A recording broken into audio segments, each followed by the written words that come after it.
Hey, everyone, it's Isaiah. Welcome.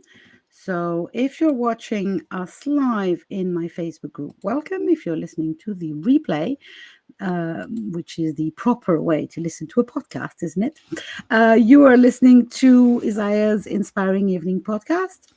This is a Deckiverse Diaries episode. So, this series is centering around decks, card decks, and people who create the card decks. It is very often a collaboration with the incredible Deckible App.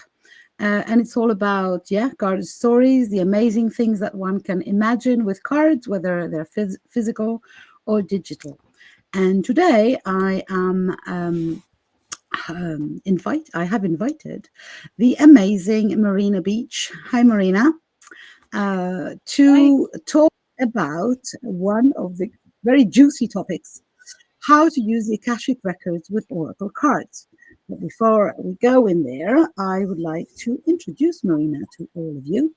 So Marina is the New Earth Leaders and Entrepreneurs Secret Weapon. I love to have an guest who is a secret weapon.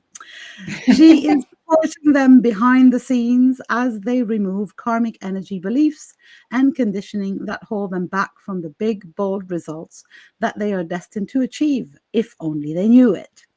A Soul Alchemist Spiritual Intuitive channel, teacher, and author with over 30 years of experience and over 3,000 happy clients, Marina shortens the path to their ultimate destination by revealing the patterns that hold them back, creating energetic, spiritual, and mindset breakthroughs not available to them through other coaches or methods.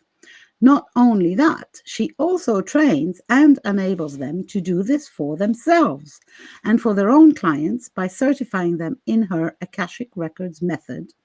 It's her mission to equip more leaders with these ancestral skills that serve humanity. Wow, that's impressive. I'm honored, really. So, our topic tonight is how to use the Akashic Records with Oracle cards. And I usually, as you know, if you're listening to these episodes regularly, I usually play the dummy, right? And I ask dummy questions. Well, it's not going to be difficult tonight because this is way out of my knowledge zone. So, the question is, how can we access the Akashic Records? What are the Akashic Records, to start with? How to connect with them? And how can we do that easily? And Marina is going to hopefully prove that it's easy with an Oracle deck or with Oracle cards. So let's dive in. Thank you. What are the Oracle? What are the Akashic Records? Just What for are so let's start at the very beginning. What are the Akashic Records? Okay, so they are an etheric realm that sit within the fifth dimension. So third dimension is our physical body. It's us in our human physical form. Fourth dimension, we're kind of looking at our thoughts and our feelings. Fifth dimension, we then start to enter into the spiritual realms where, our ancestors, loved ones past, and we start to access the higher dimensions where all of the different beings, light beings, kind of live and reside. And so the Akashic Records are basically a cosmic library of all of your soul's information from your soul's creation. So as soon as we start to separate from source or God or whatever your terminology is, we start to have a journey of sorts. And as soon as we start to have a journey, we start to record in our Akashic Records. So it's this database of information that records all of your soul's choices, decisions, journey, memories, relationships, thoughts, feelings, the consequences of our decisions, our traumas, our wounding, our gifts, our mastery, all of it is recorded. So obviously through various lifetimes. All lifetimes, all timelines, all universes, and all dimensions. tiny library, right? It's a massive library, and you can imagine that every single person on this planet, every single being ever, anywhere off planet, have got an Akashic Records. So our homes have an Akashic Records, our business has an Akashic Records, the planet has an Akashic Records, our pets and animals have Akashic Records. So you can imagine that this highway of information is, as a realm, it's constantly evolving and growing and expanding, because the universe is expanding, evolving, and growing. So we can tap into the Akashic Records to connect with our own soul's information. And the purpose of being able to do that is to basically evolve our own soul's journey. And the way to kind of envisage this is why I'm sat, in front of this library. For your listeners that are listening, I've got a depiction of loads of books on shelves, and really, I love it. The way that we present, for me, it's completely Harry Potter idea. Your background is completely Harry Potter. But usually the Akashic Records are depicted visually as a library, and every single book represents your lifetime. So that you're basically going into your library of knowledge, and you pick a book, you're picking a lifetime to then connect with, and to receive the information or to activate some healing. But we can also go in there to connect with our guides and get guidance and wisdom. We can also unlock dormant gifts that we're not actually using in this lifetime, ones that we've perhaps used, mastered, really kind of like got really adept in. We may not be using the full aspect of that gift in this lifetime, so we can actually connect in with the consciousness of that lifetime and start to use that gift again and start to strengthen it. I also use the Akashic Records to actually influence the future as well, and I don't know anybody else that does that. Influence the future. Now you're talking real magic. Yeah, I love it. Absolutely. Well, we can't tell that. The Akashic Records are not a psychic tool. Yeah. They're an empowerment tool, but they're not a psychic tool. So we can't tell our future in the Akashic Records, because all of our futures are already written in our Akashic Records. And but it's just really based on our choices. Yeah, and what trajectory we then end up on. But what we can do is influence the future, I believe, and I've kind of tested it with percentages. And that, for me personally, my influence of using success anchors, which could be an affirmation, it could be a symbol of success, it could be particular color or something that's going to denote me anchoring in a success of some kind that I want to intend, that I want to realize. And my success rate on that is 24% increase on me doing that. Nice. As opposed to not doing anything at all. So for me, it's a useful tool to really influence. And what that does is it allows you to course correct back onto that pathway of that intention. It maybe would open more doors of opportunity. It may be that you are feeling more inspired and you have the idea that supports that intention. So there's lots of things that we can do to influence our future. However, if it's not for our highest good, because I always use that terminology with any kind of spiritual work that I do, if it's not for our highest good, it isn't going to happen. Because karmically, we want to be in alignment as much as possible. Or we've got a karmic lesson to continue to learn and evolve and grow through. Then we're not going to influence that, because we've got to complete that in some way. So that's basically what the Akashic Records are. They are, and essentially, if I was to sum it up, they're an empowerment tool. And if you're not, might I ask, how did you encounter them in your life or in your business? So the Akashic Records found me in quite a... I was going to say, how did you find them? And I didn't dare. I see that I was right. You didn't find them, they found you. They found me in quite an unassuming way, but I was drawn to watch a Facebook Live. This was nearly 7 years ago. There was a lady that was hosting a kind of like an event in a Facebook group. And at that present time, I had been made redundant 3 times. I couldn't get back into the career that I had, a corporate career, which was really successful. And I kind of come to this crossroads. I was searching for my direction, you know, that kind of like, what's my mission? What's my purpose now? What am I here to do? Because I can't get back into my old career. And I thought, okay, she's going to give me some insights. So I'm going to watch this particular lady. Because she was using the Akashic Records, never heard of these. I was like, okay, I'm really interested in this. So I gave her my details so she could access my records on the live. And what she revealed to me was that not what I was expecting to hear. She revealed to me that I got a master program of alcoholism in my Akashic Records. I was kind of like, okay, well, that's not my purpose or direction. But what was really incredible was that I hadn't told anybody that I'd got a psychological addiction to alcohol.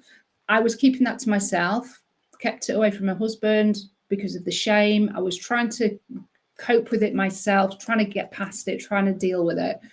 And I was not getting anywhere. So that, from a mental perspective, was really taking up a lot of my time and energy. Of course. To control the physical intake. And she got her pendulum out. She said, you've got a master program of alcoholism. And within 10 seconds, she spun her pendulum. She cleared it from the Akashic Records, and the mental switch went off. And it was kind of like, it's gone.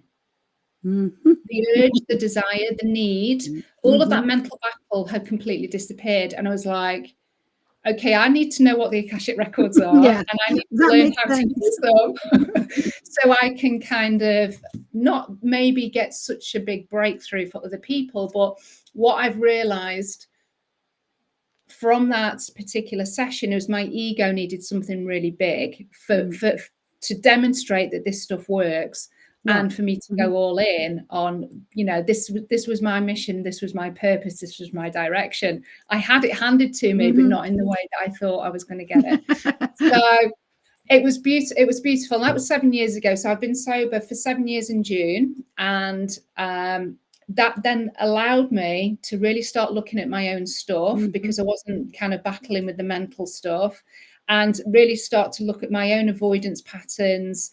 What I was numbing out from, you know, all of the things that I was using alcohol for. So it just really opened up that. And I went all in on learning about the Akashic Records from lots of different teachers, to the point where I created my own certification, had my Oracle card deck created, have my own Akashic Ascension Aura Spray, which is a recent thing that I've also created as well. So I'm really looking at all of the ways to bring this empowerment tool to people in lots of different forms, so that they can kind of find their way of connecting with it. Okay, so we have the Akashic Records, we have your connection to them. Now, what's special about your way to deal with the Akashic Records, to get in the information? Okay, so because, you know, the title, with you pronounce the words of that to me, you know, immediately as my fingers go, it's like, Oracle cards? What are you talking about? Tell me more. Absolutely. So for me, I use the Akashic Records in a number of ways. If I'm leading people, a group of people, then I'll do it through meditation, which is fabulous. But, you know, that can, you know, if we're doing healing and all of that kind of stuff, you know, that can kind of take 25, 30 minutes. It can go up to an hour, depending on, you know, what we're doing. You know, not everybody's got that amount of time.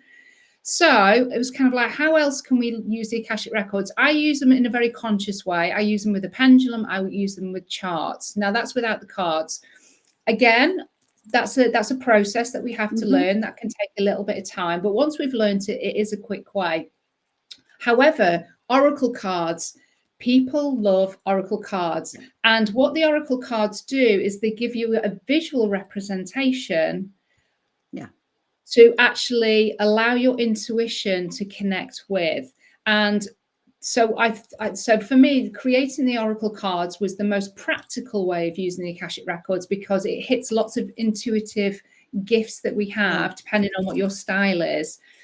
And if I could then from a tangible perspective, make a deck of cards, and I'm holding my deck of cards now in my hands, which feel luxurious, that have a soft touch to them, that have lots of gold elements, shiny gold. For me, gold is a really high vibrational color, and the Akashic Records are a high vibrational realm. So if you're looking at gold and you're feeling gold, straight away your vibration is lifted, and you're not having to do anything. All you're doing at this point is touching the cards. So for me, it was important to have a tangible object that put you in a place of, I'm ready for Akashic Record connection, and I'm holding something, I'm holding a tool that's going to allow me to do that. It's I guess it's creating an anchor or a kind of that subconscious I was going connection. for a shortcut, also kind of a shortcut to absolutely, totally, yeah, totally a shortcut, absolutely. And so then with and a these beautiful oracle one for cards, that sake. say that again. And a beautiful one for that sake. if you're Absolutely, going to have a yes. shortcut. Yeah, no, definitely shortcut. So by picking a card from this deck, what you're doing, I mean, everything is intention with the Akashic Records. So if you're setting the intention, I want to go into my Akashic Records, I'm using a deck of cards that's purposely created for Akashic Record readings and healing, then again, you're kind of setting that intention very firmly. However, you don't have to use an Akashic Oracle card deck to go into your Akashic Records. You could use any Oracle card deck. It's about intention. And what I would suggest you do, and this is something that I talk about with the masterclass that comes with my cards, is that if you're using your intention, I am going to go into my Akashic Records, and then you use your details, your full name, your date of birth and place of birth. This is the Akashic Records that I want to go into, and you give your details. Then you've set the intention. You're going into the right records because you've given the details. And I would always encourage you to call in your guides, of course, because we're doing intuitive spiritual work. And that you ask for the truth and accuracy to come through the cards, through your intuition, with 100% truth and accuracy. That's all you need to do as you set your intention for your practice. Very, very simple. I now open my records because I've said my stuff, and then you shuffle your cards. Whatever cards you're using, you shuffle your cards, and then you're thinking of your question. What do you want to know? Do you want to do some karmic healing? Do you want some guidance around a particular situation? You want to ask empowering questions, not kind of like, am I going to marry this person? Or, those types of questions. Very disempowering. It's kind of hows and whys, Why is this relationship between me and this person challenging at the moment, And then we've got the records open. So we're going to get that information from the records. And what we can do is we can pick a card, and then obviously you're tuning into the card, but you could ask questions is this connected to past life, or is it connected to this lifetime? And obviously, however you read your oracle cards, you're going to start to pick up those answers, but you're going to pick up more vibrationally because you've purposely opened your Akashic Records. So, and what we can do then is like also oracle reading on steroids. It's what, sorry? Oracle reading on steroids. It's absolutely oracle card reading on steroids because you're hitting more than one lifetime. But what you're also doing is you're bringing through any information that you need to do healing around. And that's the difference. Because you've opened up your records, you're opening up the opportunity to heal something that is ready to be healed. So that might have been the intention.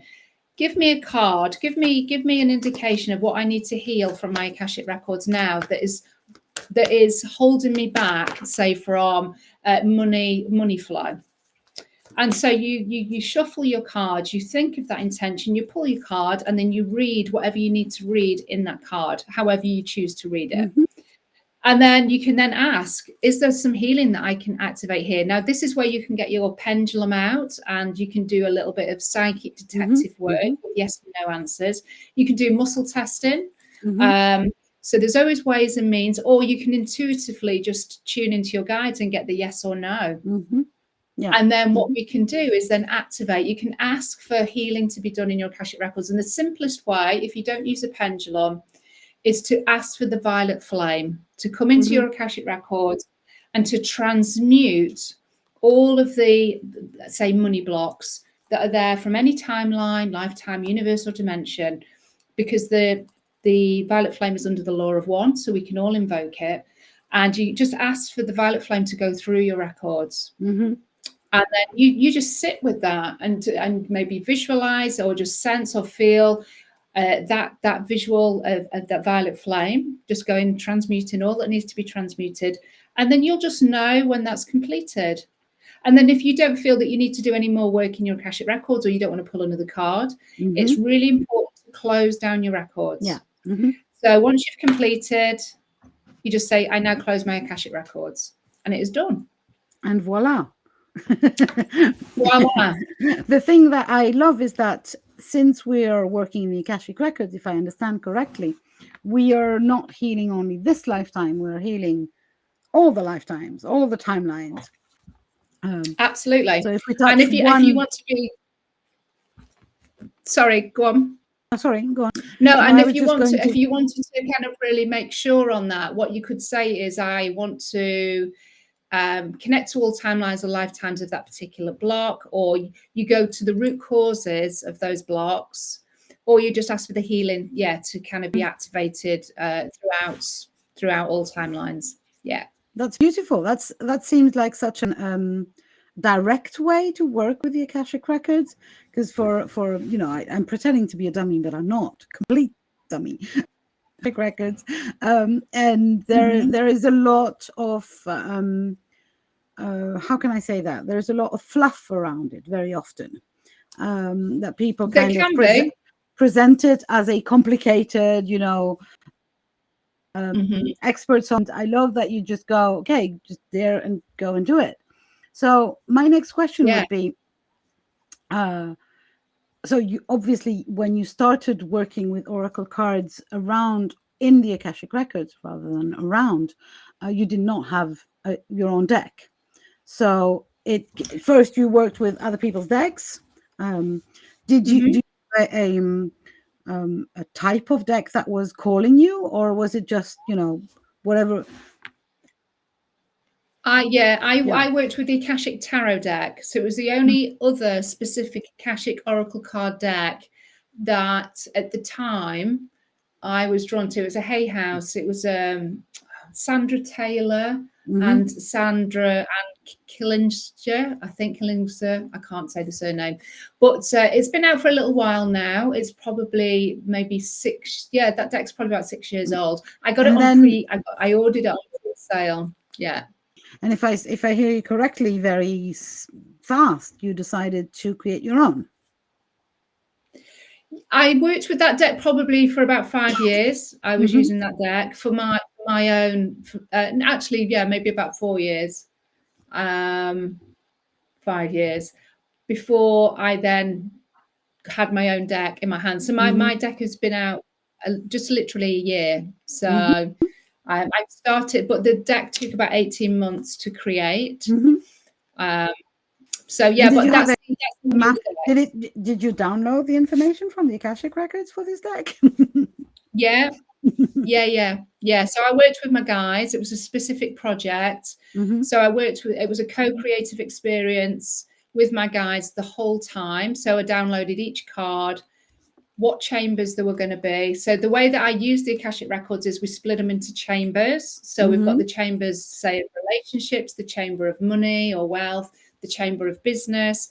And so the purpose of a chamber is that you have the very specific information channeled directly around that particular life area.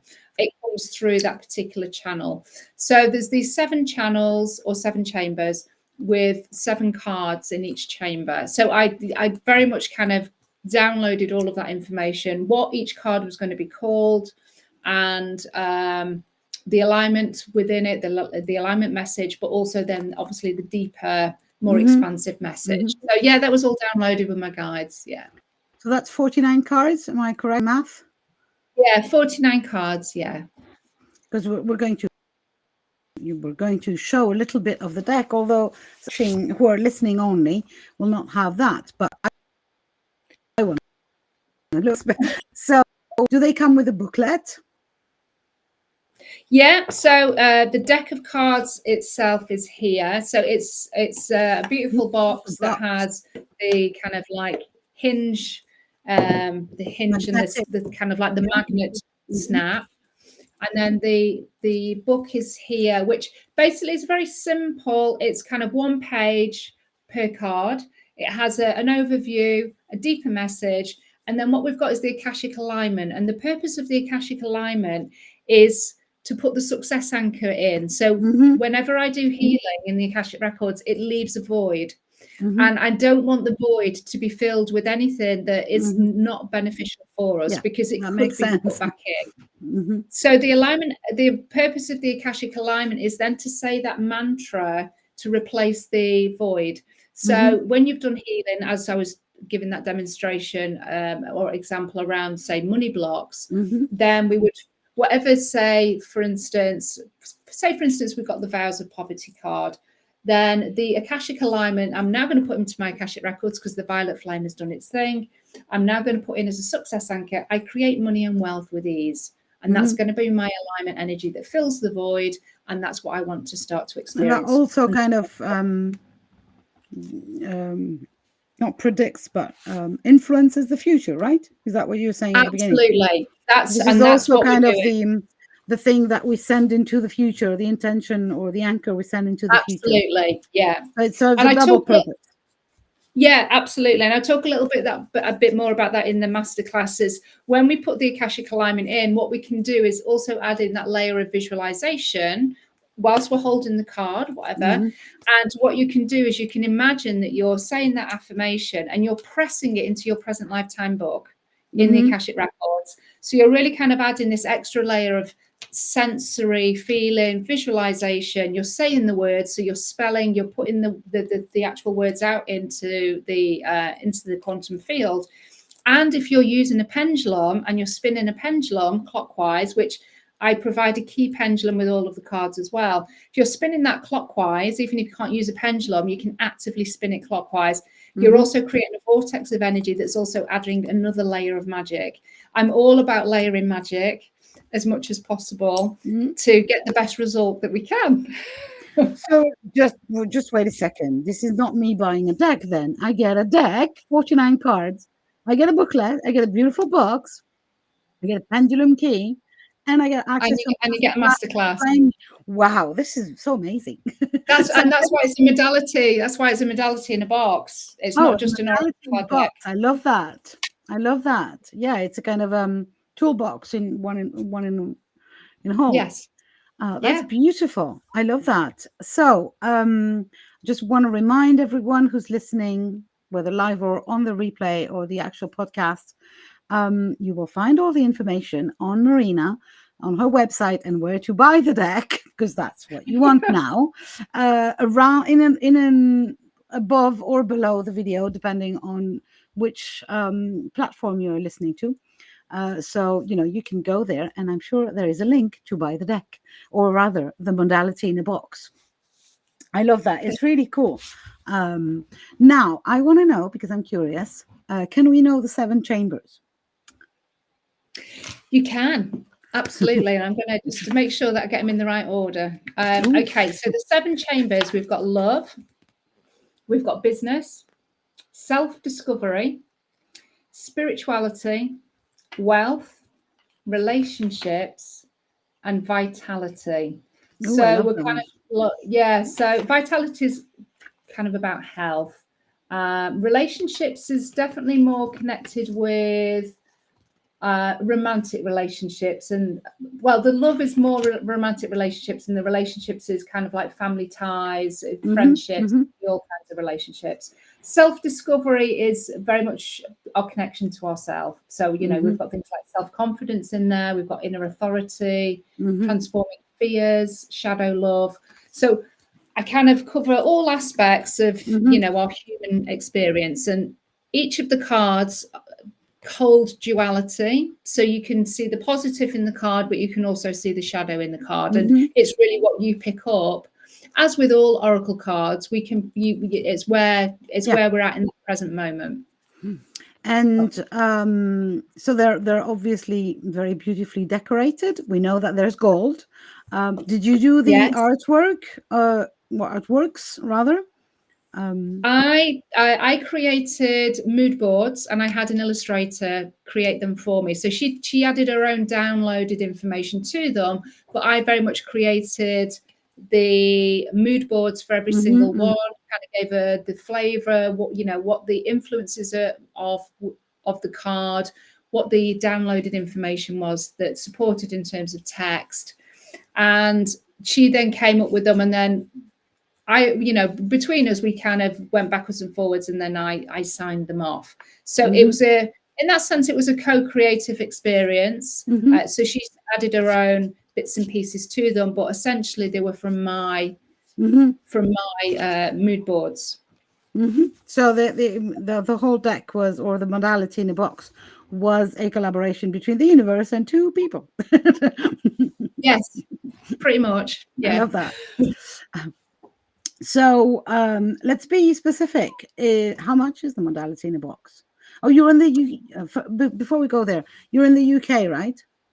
I'm in the UK. Yeah. Okay. So no, just because So I know that there's a lot of people listening from all over. So yeah. So I post worldwide. So I post to all countries, and I have ooh, posted awesome. to a lot of countries. So they're £49 Mm-hmm. for the modality in the box, plus postage and packaging. Yeah, awesome. Well, thank you very much. That is very comprehensive explanation. Now, I'm interested in do we really believe here that anyone can use them, or is there a how can I say that? Is there someone in me that would prevent me from using them? What if I don't trust myself to be an Akashic record reader for myself using this deck?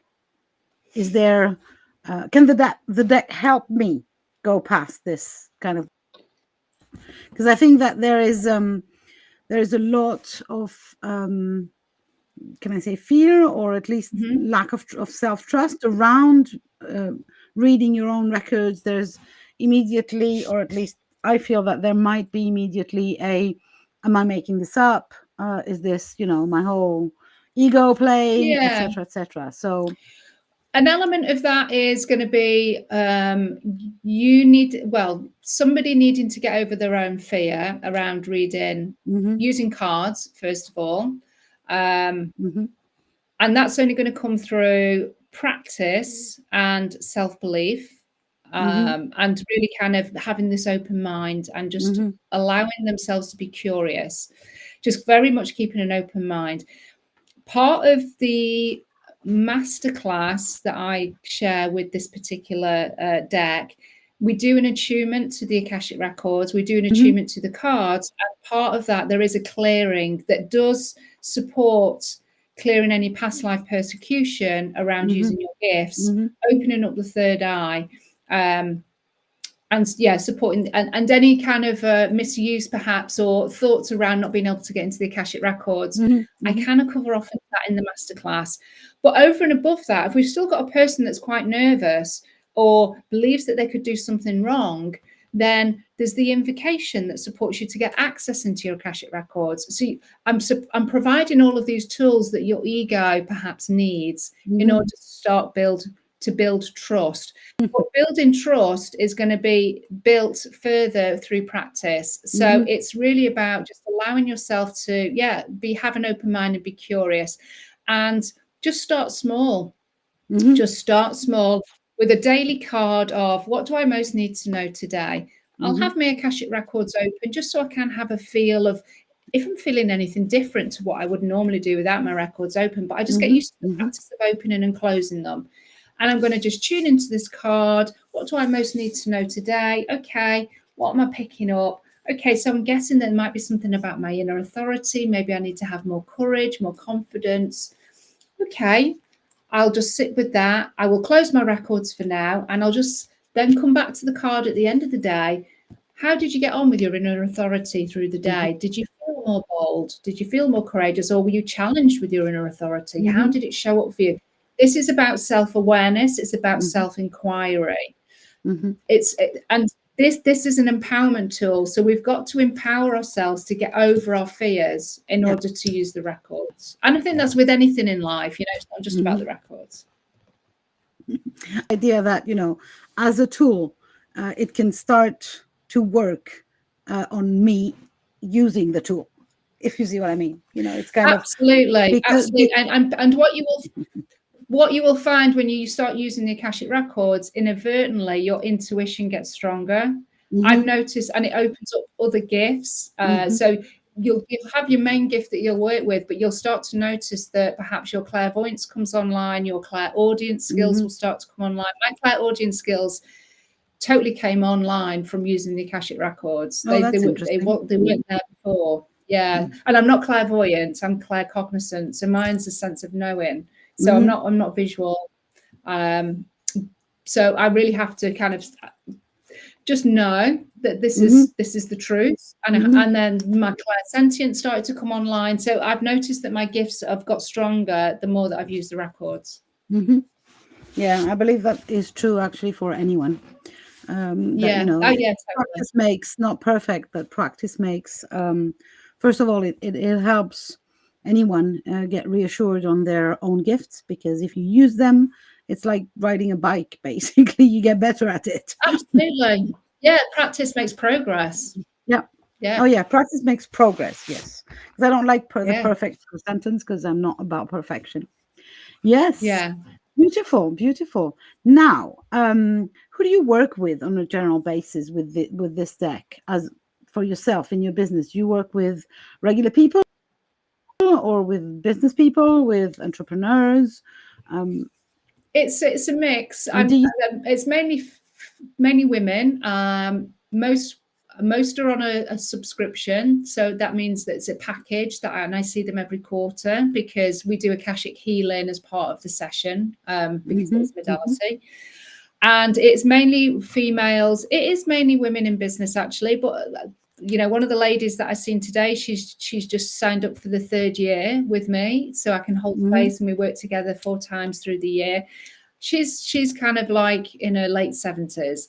So, I work with all sorts of mainly women on their journey. But what I find interesting in your bio, and again, I noted that this idea that you can be helping behind the scenes with spiritual entrepreneurs, or with the leaders that of the new earth or the new world, and so that the Akashic Records, of course, can be a place to get information on anything, but also very practical information on business. So I think that's really very cool that one of your chambers is connected to that, and that because there's so many basically spiritual entrepreneurs who are lost with their own practical business steps. So it's really cool. Yeah.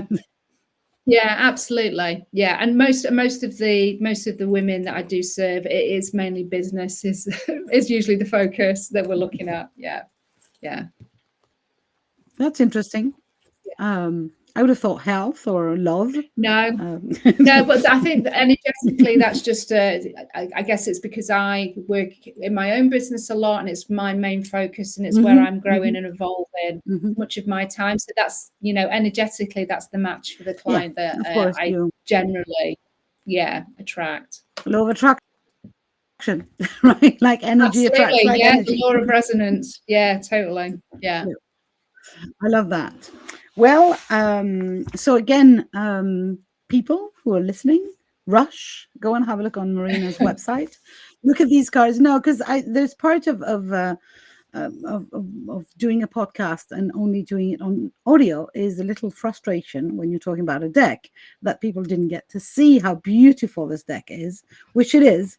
So go and have a look at it. And then I'm sure you can't resist it, because not only is it, as we said, way more than a deck, but it's for me, being a visual, it's very important that it is beautiful, and that the attraction starts there.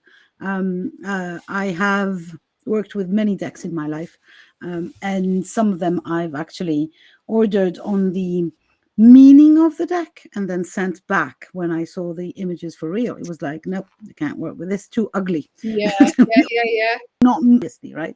So, Yeah, and I loved what you said about the gold color being a kind of already a vibration, a lifting vibration to get us there. So it's even before you turn the cards, you are getting transported into Akashic Records.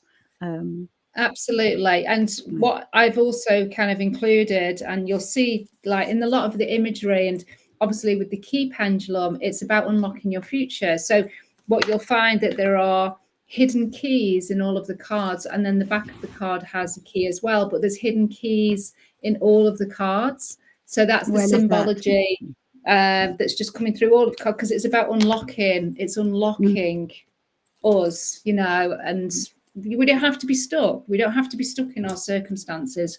We're empowered to create change. And that's what these cards support you with. Yeah, and I love the idea that very often what we consider blocks are actually locks, and that we just need to find the key or to remember where we hid the key and just open them. It's not like something that is completely exterior to us, like a block would be like a rock in the middle of our path. But it's sometimes very often a lock that we have closed in either this lifetime or another one, and then hid the key very nicely. So here we go. Yes. Yeah. So yeah, I love that, and I love the key symbolism. I'm going to spend some money, I think. So thank you very, very much, Marina, for being my guest tonight. Oh, thank you so much, Isaiah. Let me remind everyone that you will find Marina's details above or below the video. You can find her Facebook, her YouTube channel, her website, obviously. And you can go and meet Marina. You can buy her decks, but you can also maybe work with her, as we've noticed, in a, how do you call it, a membership or a, how do you call it? I've got a Akashic business membership. I do one-to-ones. I've got a certification. I've got all sorts of things going on. Ooh, awesome. Well, here is for you to discover, ladies and gentlemen, listening to us.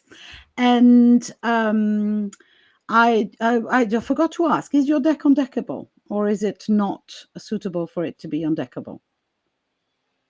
It's not undeckable, but it is totally suitable to be undeckable. Yeah, I've just put it on there. Interesting. I need to do that. So, yeah, I just wanted to say also that because we're diaries series, that there is going to be a second edition of the OTALOCO Congress, which was the Oracle and Tarot Lovers Congress that happened last year in 2023. There was supposed to be 2 editions in 2024. But my health is not allowing me for 2 editions. Yet there is one planned. It's in October. And I'm really hoping that you get to see more of Marina at this occasion. Last year, her deck was on show on the OTALOCO shop page. But this year, I do hope to see more of you and to have the opportunity to have another conversation. So thank you very much once again. Thank you. And very much for having us, both of us, and see you next time. Bye for now. Bye.